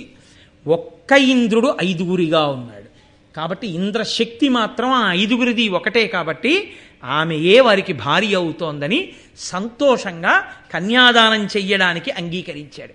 అప్పుడు వ్యాసుల వారన్నారు, ఇంకా ఎప్పుడో ముహూర్తం కాదు, నేడు పుణ్యధనము నిమ్మితో రోహిణీయుక్తుడై శశాంకుడు ఉన్నవాడు మంత్రవంతముగ క్రమంబున ఏవురు పెండ్లియగుడు కృష్ణ ప్రీతితోడా. రోహిణీ నక్షత్రంతో చంద్రుడు ఉన్నాడు కాబట్టి ఇవ్వాలే ద్రౌపదీ కళ్యాణం. అంటే ఆవిడని మొట్టమొదట ధర్మరాజు గారికి ఇచ్చి వివాహం చేశారు, కన్య. ఆ తర్వాత భీమసేనుడికి ఇచ్చి వివాహం చేస్తున్నారు, కన్యేనా? కన్యే, పరమశివుడి యొక్క వరం. ఆయనే ఇది ధర్మమే అని నిలబెట్టాడు కాబట్టి రుద్రశక్తి, అందుకని ఆ మాట అంతే, ఆమె కన్య. అర్జునుడికి ఇచ్చినప్పుడు కన్య, నకులుడికి ఇచ్చినప్పుడు కన్య, సహదేవుడికి ఇచ్చినప్పుడు కన్య. అయితే మీతో నేను ఒక్క మాట చెప్పకుండా ఇవాళ ఉపన్యాసాన్ని పూర్తి చేస్తే మాత్రం ఒక అయోమయం అలాగే ఉండిపోతుంది. అసలు ఎందుకు పుట్టినట్టు ద్రౌపదిలా? ద్రౌపదిగా కాకుండా పాండవులకు 5గురు భార్యలు ఉండి ఉంటే ఏమైనా అభ్యంతరం ఉంటుందా? ద్రౌపదీదేవి పుట్టడం మానేస్తే ధర్మరాజు గారికి భార్య లేదా? భీముడికి భార్య లేదా? అర్జునుడికి భార్య లేదా? నకుల సహదేవులకు భార్యలు లేరా? ఉన్నారు. మరి ద్రౌపదీదేవి ఎందుకు పుట్టింది? వాళ్ళందరికీ విడివిడిగా భార్యలు. ధర్మరాజు గారి భార్య ధర్మరాజు గారి భార్యే, భీముడి భార్య భీముడి భార్యే, అర్జునుడి భార్య అర్జునుడి భార్య. సుభద్ర లేదండి, ఒక్కొక్కరే భార్య. 5గురికి కలిపి అసలు ఒక భార్య పుట్టించడం వల్ల ఈశ్వరుడు ఏం చెయ్యాలనుకుని పుట్టించాడు? ఏమిటి కారణం దానికి? ఒక్కటే మీరు బాగా జ్ఞాపకం పెట్టుకోండి. ద్రౌపదీదేవి జన్మించి ఉండి ఉండకపోతే గాంధీవము ఉపయోగపడదు, భీమసేనుని గద ఉపయోగపడదు, ధర్మరాజు గారి ఈటె ఉపయోగపడదు, యుద్ధము లేదు, రాక్షస సంహారము లేదు. ఎందుకో తెలుసా అండి? ఒక్కటే. అందుకే అతిమానుష చరిత ఆవిడ. అయోనిజగా పుట్టడానికి కారణం అదే. అయోనిజగా పుట్టింది అన్ననాడే ఆవిడ మానవకాంత కాదు. మానవకాంత కానిది మానవకాంతగా నటించిందంతే ఆవిడ. ఆవిడ స్వర్గలక్ష్మి. ఎందుకు ద్రౌపది 5గురికి ఇల్లాలిగా వచ్చిందో తెలుసా అండి? ఆ స్థితిలో ఆవిడ నిలబడితే తప్ప సంహారం కాదు. ఎందుకు అన్నది నేను మీకు చిన్న విశ్లేషణ చెప్తాను, జాగ్రత్తగా వినండి. ఇప్పుడు ఆవిడ 5గురిని వివాహం చేసుకుంది. చేసుకున్న తర్వాత పుట్టింటికి వెళుతుంది. ద్రుపద మహారాజు గారి కూతురుగా, పాండురాజు గారి కోడలుగా, 5గురి భర్తలకి ఇల్లాలిగా ఎనలేని ఖ్యాతిని పొందింది. లోకం తెల్లబోయినా ఆవిడ ధర్మం ఆవిడిది. ఆ తరువాతి కాలంలో హస్తినాపురానికి వెళ్ళింది. ఆదిపర్వంలోనే వస్తుంది. అక్కడ 5 సంవత్సరములు భోగభాగ్యములు అనుభవించింది. ఇంద్రప్రస్థాన్ని రాజధానిగా చేసుకుని అర్ధరాజ్యం ఇస్తే ధర్మరాజు గారికి పట్టమహిషిగా ఆమె మహారాజ్ఞి అయింది. రాజసూయాగంలో కూర్చుంది. కానీ దుర్యోధనుని యొక్క అసూయ అంతా వెళ్ళిపోయి ఎక్కడ నిలబడిపోయిందో తెలుసా అండి? ద్రౌపదీదేవి మీద నిలబడిపోయింది. ఆవిడ ఒక భార్య దేనికి సంతోషిస్తుందో దానికి సంతోషించి నవ్వినా వాడు ఓర్చలేకపోయాడు. రాజసూయాగం జరుగుతోంది. ధర్మరాజు గారు రాజసూయాగం చేస్తున్నాడు. సింహాసనం మీద కూర్చునున్నాడు. దుర్యోధనుడు కింద నిలబడి ఉన్నాడు. అతను ఊహించనంత వైభవానికి పాండవులు ఎదిగిపోయారు. నువ్వు చిన్నప్పటి నుంచి మా ఆయన్ని ఆయన తమ్ముళ్ళని పాడు చేద్దామని చూశావు. నువ్వు ఎంత పాడు చేద్దామనుకున్నా ఆయన ధర్మం ఆయనకి ఎంత రక్షణ కల్పించిందో చూసావా? ఎంత గొప్పగా ఎదిగాడో చూసావా మా ఆయన అని తన భర్తల్ని పాడు చేద్దామనుకున్నవాడు కనపడ్డప్పుడు ఏ స్త్రీ అయినా నువ్వు ఎంత చేస్తే మాత్రమే ఈ స్థితిని పొందలా అని ఒక చిన్న నవ్వు నవ్వకుండా ఉంటుందా? ఓ చిన్న నవ్వు నవ్వింది. దానికి వాడి కక్ష మరింత పెంచుకున్నాడు. ఇది ఎంత స్థాయికి తీసుకెళ్ళిపోయాడంటే పాండవుల్ని ద్యూతానికని పిలిచాడు. ఆ ద్యూత క్రీడలో ఓడిపోయాడు ధర్మరాజు గారు. ఓడిపోవడం అనేటటువంటి దాన్ని కేవలం రాజ్యం ఓడిపోవడం వరకు తీసుకెళ్ళి ఉంటే ధర్మరాజు గారి తృప్తి ఎంత తృప్తో తెలుసా అండి? 5 ఊళ్ళు ఇస్తే చాలు ఊరుకుంటాడు. ఆయనే అన్నాడన్నమాట. కానీ పెద్ద మలుపు మహాభారతం ఎక్కడ తిరిగిపోయిందంటే ప్రతిజ్ఞలు లేవు. నేను దుర్యోధనుడిని చంపుతాను, దుశ్శాసనుడిని చంపుతాను, ఈ ప్రతిజ్ఞలు ఏమీ లేవు. ఎవరి భార్యలు వాళ్ళ ఇళ్లలో కూర్చుంటారు. ద్రౌపదీదేవి మీద పెట్టుకున్న కక్ష, ఆవిడ అతిలోక సౌందర్యమే దుర్యోధనుడి మనసుని పాడు చేసి ఈవిడ వీళ్ళ 5గురికి భార్య అవడమా? వాడు అన్న మొదటి మాట ఏమిటంటే వాళ్ళ నుంచి ఆవిడ్ని విడగొట్టేయగలమా, లేకపోతే దెబ్బలాటలు పెట్టగలమా? కాబట్టి ఇప్పుడు అతను ఏం చేశాడంటే ద్రౌపదీదేవిని అందులోకి లాగాడు. ఆమెని కూడా ధర్మరాజు ఒడ్డేటట్టు చేశాడు. ఆమెని ఓడిపోగానే అతను ఎంత దూరం వెళ్ళిపోయాడంటే నా దాసి, నా గది ఊడవాలి, వెళ్ళి తీసుకురండి అన్నాడు. దుశ్శాసనుడి దగ్గరికి వస్తుంటే ఆవిడంది, అలా రాకూడదు, నన్ను ముట్టుకోవద్దని సభలో పరిగెత్తి ధృతరాష్ట్రుడి దగ్గరికి వెళ్ళి చాటున దాక్కుంది. భీష్ముడి చాటున దాక్కుంది. అత్తగారు కదా, 9 కొడుకుల తల్లి కదా, రక్షించకపోతుందా అని గాంధారి చాటుకెళ్ళి దాక్కుంది. ఒక్కరూ మాట్లాడిన వాళ్ళు లేరు, వికర్ణుడు తప్ప. దుశ్శాసనుడు వచ్చి ఆమె వలువలు ఊడ్చేస్తున్నాడు. 5 భర్తలు దివ్యాయుధ సంపన్నులు తలలు వంచు కూర్చున్నారు. 5 ఆవిడ వలువలు ఊడుస్తుంటే నా పెద్దలన్న వాళ్ళు నన్ను రక్షించేవాళ్ళు లేరు, నా భర్తలన్న వాళ్ళు రక్షించలేరు, నన్నోడి తన్నోడెనా, తన్నోడి నన్నోడెనా అని ఆవిడ సభాపర్వంలో వేసిన ప్రశ్న అలాగే ఉండిపోయింది. ఆవిడ అంది, నేను ఏకవస్త్రని, రజోదోషంతో ఉన్నాను, నా ఒలువ ఊడ్చవద్దంది. అయినా వినకుండా సభ మధ్యలో ఈవిడ ఒకరికి భార్య కాదు, చాలామందిని భర్తగా పొందింది. కాబట్టి ఇలాంటి దానికి బట్టలు ఊడదీస్తే తప్పేం లేదు, ఊడదీయమన్నాడు కర్ణుడు. ఆయనకి ఎప్పుడూ దుర్యోధనుడి పక్కన నిలబడి దుర్యోధనుడిని రెచ్చగొట్టడం ఆయనకి సరదా. ఇంతమందికి ఇల్లాలైన దానివి చేతకాని పాండవులకు ఇల్లాలిగా ఉండడం కన్నా నిన్ను గెలుచుకున్న దుర్యోధనుడికి ఇల్లాలివైతే నిన్ను రక్షిస్తాడన్నాడు. తొడ చూపించి 10 మంది ఆడవాళ్ళున్న చోట అసలు తొడ కొట్టకూడదు అన్న ధర్మాన్ని కూడా విస్మరించి దుర్యోధనుడు తొడ మీద కొట్టి చూపించాడు, వచ్చి నా తొడ మీద కూర్చోమని బావగారు. అప్పుడు కూడా పాండవులు తలెత్తలేదు.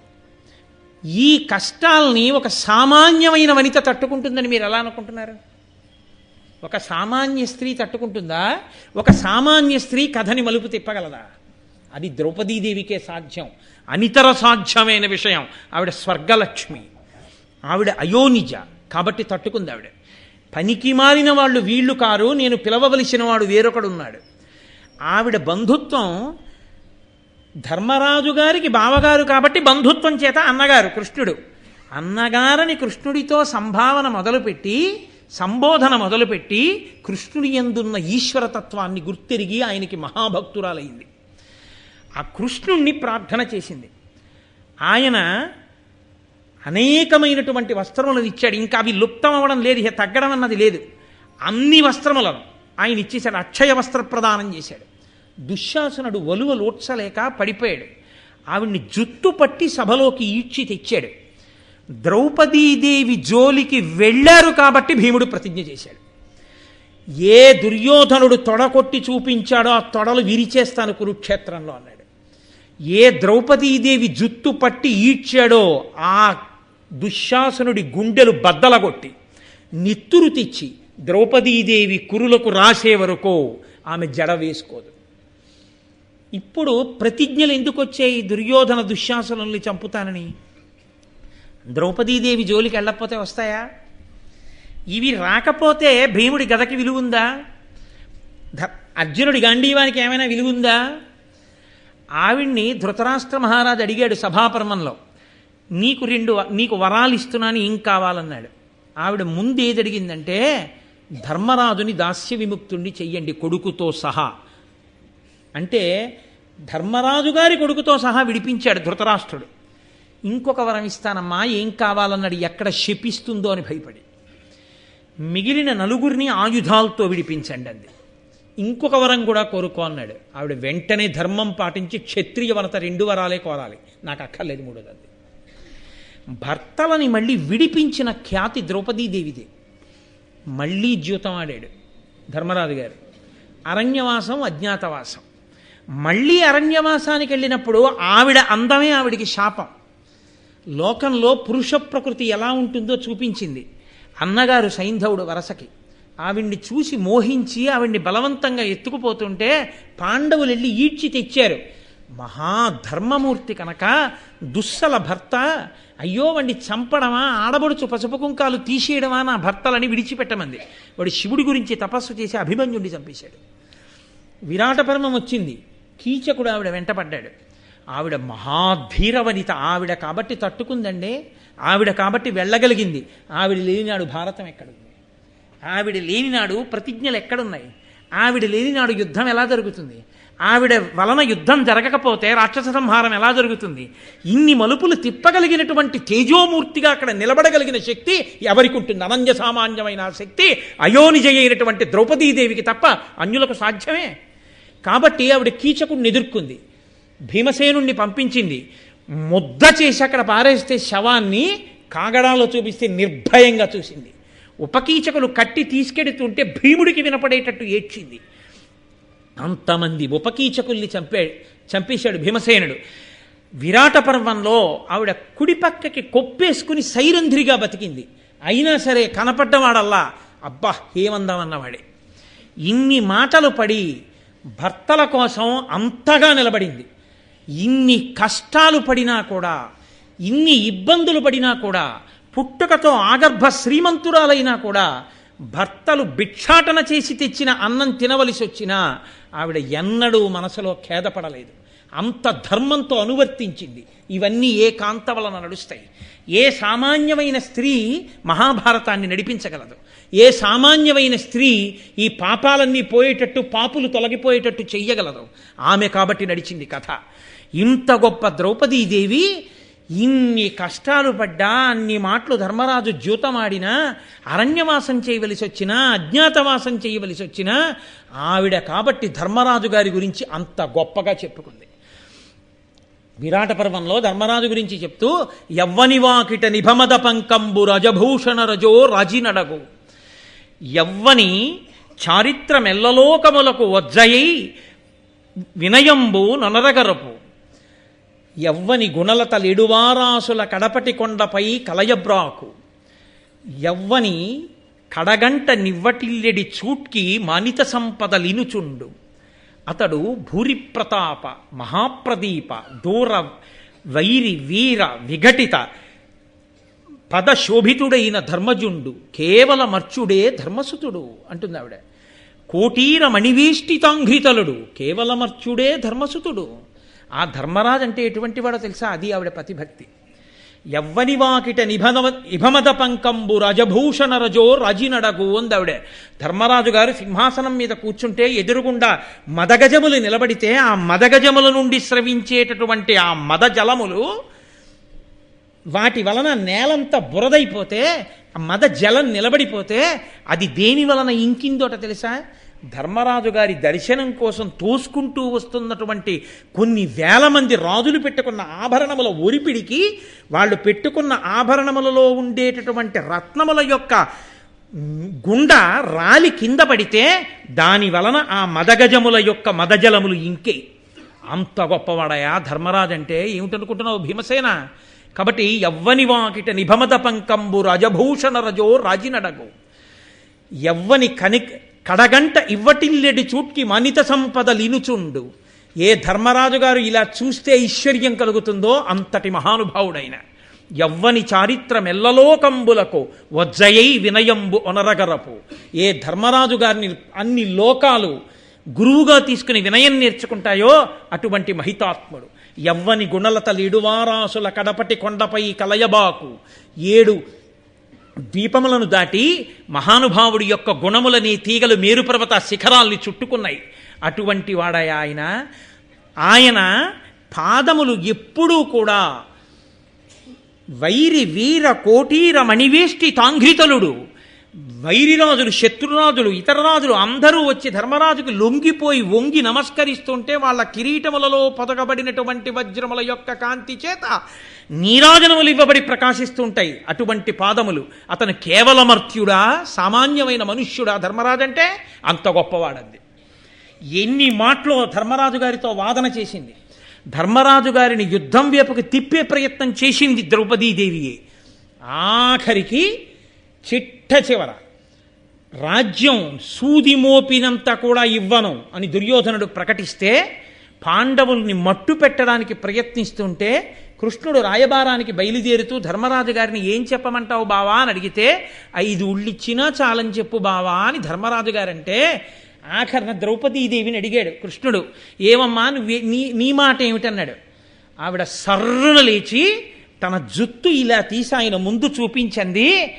ఆనాడు దుశ్శాసనుడు జుత్తు పట్టి ఇచ్చాడు అన్నా నన్ను. ఏమి నీ చెల్లెలు సుభద్రను అలా ఈడిస్తే ఇలాగే మాట్లాడేవాడివా? 5 ఊళ్ళు అడుగుతానని వెళ్ళేవాడివా రాయబారానికి? నేను నీ చెల్లెల్ని కానా? భీముడి ప్రతిజ్ఞ నిరర్ధకమా? దుశ్శాసనుడిని చంపలేడా? అర్జునుడి గాంధీవం దేని కొరకు తీసుకెళ్లి అవతల మారేయడానికా? ఆ గాంధీవంతో యుద్ధం చేసి చంపలేడా? దుష్టులు నశించిపోవద్దా? చేత కాక 5 ఊళ్ళు అడుగుతావా ధర్మరాజు అడిగాడని. నా కొప్పు నేను ఎప్పుడు వేసుకోను. దుశ్శాసనుడి గుండెలు బద్దలైతే తప్ప నెత్తురుతో తడిస్తే తప్ప నా కొప్పు వేసుకోవడానికి వీల్లేదు. కాబట్టి అన్న నా కొప్పు జ్ఞాపకం పెట్టుకుని నువ్వు మాట్లాడింది. వెంటనే కృష్ణుడు ఏమన్నాడో తెలుసా అండి? ఈ భూమండలం కదిలిపోయినా సరే, నక్షత్రములు రాలిపోయినా సరే, 7 సముద్రములు కదిలిపోయినా సరే నీ ప్రతిజ్ఞ నెరవేరుతుంది ద్రౌపది. నీ కురులు ముడుచుకుంటావు, నువ్వు కొప్పు వేసుకుంటావు. అమ్మా బెంగ పెట్టుకోకన్నాడు. అందుకే ద్రౌపది మాట్లాడిన మాటలే ఆయనకి అని నొత్తురు చత్తురు రాజరాజా అని అన్ని మాటలు చెప్పాడు. కురుక్షేత్ర యుద్ధం వచ్చింది. శత్రువులందరూ మడిసిపోయారు. అంత సంతోషించింది. మళ్ళీ పాండవ పట్టమహిషి అయింది. ద్రౌపదీదేవి జీవితంలో అత్యంత విచారకరమైన రోజు. ఆమె వలన పుట్టినటువంటి పిల్లలు సింహాసనం మీద కూర్చోవాలి. ధర్మరాజుకు కలిగినటువంటి కొడుకు. రాత్రికి రాత్రి మహాతల్లికి అండగా నిలబడిన వారు కష్టాల్లో 2. ఒకరు కృష్ణుడు, ఒకడు దృష్టజ్యుమ్నుడు. తోడ పుట్టినవాడు మహానుభావుడు అన్నగారు, ఇంకొకడు అన్నగారి వరస అయినటువంటి పరమేశ్వరుడు. 2 తన భర్తల్ని జాగ్రత్తగా కృష్ణ పరమాత్మ తప్పిస్తే రాత్రికి రాత్రి గురుపుత్రుడైనటువంటి అశ్వత్థామ యుక్తాయుక్త విచక్షణ మరిచిపోయి ఉన్మాదం పట్టినవాడై శిబిరంలోకి వచ్చి నిద్రపోతున్న తన అన్నగారిని చంపేశాడు. తన 5 పిల్లల కంఠాలు కోసి చంపేశాడు. తెల్లవారి లేచేటప్పటికి నెత్తుటి మడుగు, తన 5 కొడుకులు చచ్చిపోయారు. ఇంకా వెళ్ళి సింహాసనం మీద కూర్చున్నదే లేదు, కొడుకులే లేని తల్లిగా మిగిలిపోయింది. ఆవిడకొచ్చింది బాధ నిజంగా ఆ రోజున. అప్పుడు కూడా గురుపుత్రుడు అన్నాడు ధర్మరాజు గారు మహాభారతంలో. అంటే ఆవిడ అశ్వత్థామని నిగ్రహించగలిగిన వాడు అర్జునుడని తెలుసు. అయినా అర్జునుడికి గురువైన ద్రోణాచార్యుడంటే ప్రీతి. గురుపుత్రుడు గురువుతో సమానం కనుక అశ్వత్థామని పట్టి తెస్తాడో తేడోనని భీముడి చెయ్యి పట్టుకుని నలిపి రెచ్చగొట్టింది. నా కొడుకులు చంపిన వాడి శవాన్ని తీసుకొచ్చి నా ముందు పారేస్తే తప్ప నాకు శాంతి లేదు భీమా. ఆనాడు కీచకుణ్ణి చంపినా, హిడింబాసురుణ్ణి చంపినా నువ్వు వెళ్ళి తీసుకురా అంది. కొడుకులే చచ్చిపోయినా అర్జునుడు వెళ్ళి ఆ అశ్వత్థామని తీసుకొచ్చి ఎదురుగుండా నిలబడితే, ఉద్రేకంబునరారు శస్త్రధరులై యుద్ధావనింలేరు కించి ద్రోహంబును నీకు చేయురు బలోచ్చేకంబునం చీకటిన్ భద్రాకారుల చిన్నిపాపల రణప్రౌఢ క్రియాహీనులన్ నిద్రాసక్తుల సంహరింపనకట నీ చేతులు ఇట్లాడెను అంది. నిద్రపోతున్నారా, పిల్లలరా, యుద్ధానికి రాలేదురా, యుద్ధభూమిలో లేరురా, అలాంటి 5 పిల్లల్ని పట్టుకుని చంపేస్తావా అని చంపేస్తానన్నాడు భీముడు ఆ అశ్వత్థామని. ఆవిడంది, అక్కట పుత్రశోక జనితాకుల భార విషణ్ణ చిత్తనై పొక్కుచునున్న భంగినను బోర కిరీటిని బద్దు చేతినే డిక్కడ గిట్టి తెచ్చుట సహింపనిదై భవదీయ మాత నేడెక్కడ ఎట్టి శోకమున ఏ క్రియ ఏడ్చుచు పొక్కుచున్నదో. కొడుకులు పోయి నేనెలా ఏడుస్తున్నానో అలా అశ్వత్థామ చచ్చిపోతాడేమోనని ద్రోణపత్ని, మీ గురుపత్ని ఏడుస్తోందయా, విడిచిపుచ్చేయండి. పోతనగారి చేతిలో కరుణామూర్తి. చిట్ట చివర స్వర్గారోహణ పర్వంలో ముత్తైదువతనాన్ని కోరుకున్నందుకు గాను ఏదో మిష ఉండాలి కాబట్టి అర్జున పక్షపాతం అన్న పేరుతో ముందు పడిపోయినటువంటి ధర్మమూర్తి. ఇన్ని ఉద్ధాన పతనాలు ఆవిడ జీవితంలో, ఇన్నిటిని తట్టుకుని ఒక ఆడదాని కారణం చేత శపథములు జరిగితే తప్ప కురుకుల నాశనం జరగదు. వాళ్ళు నశించరు. వాళ్ళు నశించాలంటే ద్రౌపదీదేవి కారణంగా ప్రతిజ్ఞలు జరగాలి. అటువంటి స్థాయిలో నిలబడగలిగిన ఏకైక వ్యక్తి ద్రౌపదీదేవి. నేను కేవలం సింహావలోకనం చేశాను తప్ప నిజానికి ద్రౌపదీదేవి గురించి పూర్తిగా మాట్లాడలేదు. అంతటి దివ్యమైన తేజస్సు కలిగిన తల్లి, సాక్షాత్తు స్వర్గలక్ష్మి. ఆమె శాంతి కావలసిన వాళ్ళకి శాంతినివ్వగలదు. ఆమె వంక చూడకూడని చూపు చూసిన వాళ్ళని మాంసపు ముద్ద చేయించగలదు. అది ఏ రకంగా చూసినా ఆవిడ అంగీకరించదు. కాబట్టే అటువంటి తల్లికి, అటువంటి స్వర్గలక్ష్మి స్వరూపిణి అయినటువంటి ఆ ద్రౌపదీదేవి, ఆ తల్లి కళ్యాణం జరిగి సంతోషంగా ఉన్నటువంటి ఆదిపర్వంలోని ఈ ఘట్టం దగ్గర పరిసమాప్తం చేస్తూ, దగ్గరగా 8:45 వరకు మాట్లాడాను. అయినా మీ అందరూ శ్రద్ధాళువులై విన్నందుకు మీకు అభినందనలను ఆవిష్కరిస్తూ ఒక్క మాట మనవి చేస్తాను. స్వస్తి. ఇక్కడ ఉపన్యాసం అయిపోయింది. 5 నిమిషాలు మాత్రమే తీసుకుంటాను. మహాకుంభాభిషేక క్రతువు ప్రారంభమవుతోంది. కుంభాభిషేకం అత్యద్భుతమైన ప్రక్రియ. వేరొక రోజు నేను కుంభాభిషేకం గురించి చెప్తాను మీకు. దీనిలో అంతర్భాగంగా రేపు సాయంకాలం తదియ తిథి వెళ్ళిపోకముందే ఇక్కడ లలితా సహస్రనామ స్తోత్రం, విష్ణు సహస్రనామ స్తోత్రం, హనుమాన్ చాలీసా ఇవన్నీ కూడా కుంభాభిషేక సమయంలో వచ్చి కూర్చుని భగవంతుడి స్తోత్రం చేసుకుంటే చాలు. సూర్యోదయానికి ప్రారంభించి సూర్యాస్తమయం వరకు, అంటే 6:30కి నేను ఉపన్యాసానికి వచ్చేంత వరకు విష్ణు సహస్రం, లలితా సహస్రం పారాయణ అలా జరుగుతూనే ఉంటుంది లోపల. చక్కగా మీలో ఎవరికి ఏ సమయంలో వచ్చి కూర్చుని చేసుకోగలిగితే ఆ సమయంలో మీ అందరూ కూడా రేపు సాయంకాలం 4 గంటల నుంచి ప్రారంభమవుతుంది. 3:30 ఆ సమయంలో ప్రారంభమవుతుంది. 6:30కి ఆపుతారు. మళ్ళీ ఎల్లుండి తెల్లవారుజామున ప్రారంభమవుతుంది. 6వ తారీఖు సాయంకాలం ఈ మహాకుంభాభిషేకం ప్రధానంగా అయ్యప్ప స్వామి దేవాలయానికి కుంభాభిషేకం చెయ్యడం కోసమని విశాఖ షణ్మత స్థాపనాచార్య, జగద్గురు శంకరాచార్య, శారదా పీఠాధిపతులు, పరమహంస పరివ్రాజకులు శ్రీ శ్రీ శ్రీ స్వరూపానందేంద్ర సరస్వతి మహాస్వామి వారు మన ఆహ్వానాన్ని మన్నించి వారిక్కడికి వచ్చి కుంభాభిషేకం చేయడానికి అంగీకరించారు. వారు వస్తాము అన్నప్పుడు వారిని మేము ఒక ప్రార్థన చేశాం. పీఠాధిపతులు చేసేటటువంటి చంద్రమౌళీశ్వరార్చన అందరూ చూసి ఉంటారు, కొంతమంది చూడని వాళ్ళు ఉంటారు. కాబట్టి ఇటువంటి పవిత్ర సమయంలో మీరు ఇక్కడ చంద్రమౌళీశ్వరారాధన చేసి శ్రీచక్రార్చన చేస్తే మా దేవాలయ భక్తులందరూ కూడా చూసి తరిస్తారు. కాబట్టి మహానుభావ 6వ తారీఖు సాయంకాలం 6:30 మీరు ఆ శ్రీచక్రార్చన చంద్రమౌళీశ్వరారాధన చెయ్యండి అని అడిగాం. వారు దయతో అంగీకరించారు. కాబట్టి ఆ రోజు సాయంకాలం చంద్రమౌళీశ్వరారాధన శ్రీచక్రార్చన ఉంటాయి. మీ అందరూ 6వ తారీఖు సాయంకాలం 6:30 ఆ కార్యక్రమం చూడొచ్చు. ఇక 7వ తారీఖు అత్యద్భుతమైనటువంటి మహాకుంభాభిషేకం. ఏకకాలంలో దేవాలయాలన్నిటికీ కూడా కుంభాభిషేకం జరుగుతుంది. ఆ కుంభాభిషేకం అంటే ఏమిటో, దాని గొప్పతనం ఏమిటో, ఆ యాగశాల ఏమిటో, ఈ విషయాల్ని నేను వేరొక రోజున మీకు వివరణ చేస్తాను. కాబట్టి రేపటి నుంచే మీరు సాయంకాలం 4 గంటలకి 3:30 ఆ సమయానికి వస్తే పారాయణలో పాల్గొనవచ్చు. అందున అమ్మవారి ప్రతిష్ఠ జరుగుతూ ఉండగా లలితా సహస్రం చదవడం చాలా మంచిది. కాబట్టి అది 6వ తారీఖు సాయంకాలం 6:30 వరకు ప్రతిరోజు సూర్యోదయం నుంచి సూర్యాస్తమయం వరకు జరుగుతూనే ఉంటుంది. అలాగా లలితా సహస్రం, విష్ణు సహస్రం, హనుమాన్ చాలీసా అవి ఎవరికి ఎప్పుడు ఖాళీ ఉంటే అప్పుడు వచ్చి కూర్చుని చక్కగా పారాయణ చెప్పచ్చు. నామం చెప్పడానికి అంతకు ముందే మీరు స్నానం చేసి ఉంటారు, చెయ్యగలిగితే చేసి రావచ్చు. లేకపోతే ఒక్కసారి నీళ్లు చల్లుకుని పవిత్రోవా సర్వావస్థాంగతోపివా స్మరేత్ పుండరీకాక్షం సబాహ్యాభ్యంతర శుచి పుండరీకాక్ష పుండరీకాక్ష పుండరీకాక్ష అనుకునైనా వచ్చి నామం చెప్పచ్చు. కాబట్టి చక్కగా రేపటి నుంచి మీ అందరూ ఈ కార్యక్రమంలో పాల్గొనండి. మనందరం ఇంకా సంతోషంగా ఇంకా రేపు సాయంకాలం నుంచి మహాకుంభాభిషేకం వైపుకి నడుద్దాం. అదృష్టవశాత్తు ఇవాళ ఇంత పరమ పవిత్రమైన రోజు సాయంకాలం ద్రౌపదీ కళ్యాణ ఘట్టాన్ని కూడా విన్నాం. ఇక మీకెవ్వరికీ కూడా పాంచాలి పంచభర్తృక అన్న విషయంలో ద్రౌపదీదేవిని తక్కువ చేసి చూడవలసిన అవసరం లేదన్న విషయాన్ని సుస్పష్టంగా మీ అందరూ పూనికని పొంది అర్థం చేసుకున్నారు అని నేను అనుకుంటున్నాను. ఒకవేళ ఎవరికైనా అలా అర్థమయ్యేటట్టు నేను చెప్పలేకపోతే నేను మన్నింపబడుదునుగాక. మంగళాశాసన పరై మదాచార్య పురోగమై సర్వైశ్చ పూర్వైరాచార్యై సత్కృతాయాస్తు మంగళం. మంగళం కోసలేంద్రాయ మహనీయ గుణాత్మనే చక్రవర్తి తనూజాయ సర్వభౌమాయ మంగళం. ఉమాకాంతాయ కాంతాయ కామితార్థప్రదాయినే శ్రీగిరీశాయ దేవాయ మల్లినాథాయ మంగళం. కరచరణకృతం వా కర్మవాక్కాయజం వా శ్రవణనైనజం వా మానసం వాపరాధం విహితం వా సర్వమేత్తక్షమస్వా శివ శివ కరుణాబ్ధే శ్రీ మహాదేవ శంభో. సర్వం శ్రీ ఉమామహేశ్వర పరబ్రహ్మార్పణమస్తు. స్వస్తి.